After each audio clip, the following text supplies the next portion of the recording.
Hello and welcome to Communication Skills module. This is one of the essential soft skills that you should acquire and train as a procurement professional. You should learn how to communicate with others inside and outside your organization, even in real life. This skill is very important and crucial that you should acquire and master as a procurement professional to handle negotiations, to handle conflicts, to handle inquiries, any communication from your requesters or your suppliers, and to learn how to communicate with each and everyone most effectively and efficiently.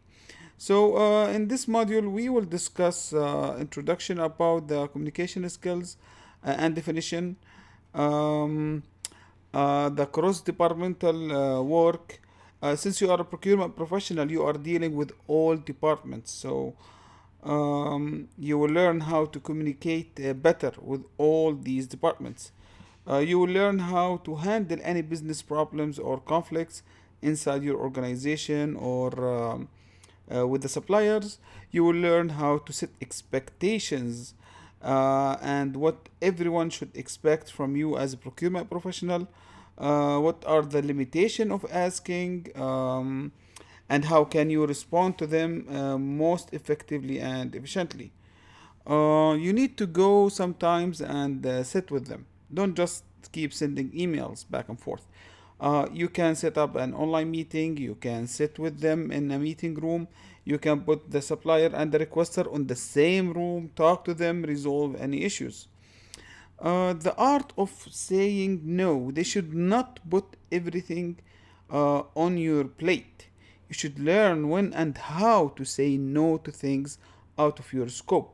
This is one of the communication skills traits that you should know how to do. You need to escalate if required. If things go out of control, you need to escalate to upper management to intervene and resolve such issues. Finally, you can build awareness in your business about your role as a procurement professional and what kind of support you can provide to them. How can they reach out to you? How will you respond to them? They should be aware of your function so there will be better communication between all parties and ensuring no one is overstepping the boundaries. Finally, we will have a summary of this module. Thank you for watching, and I will see you in the next section.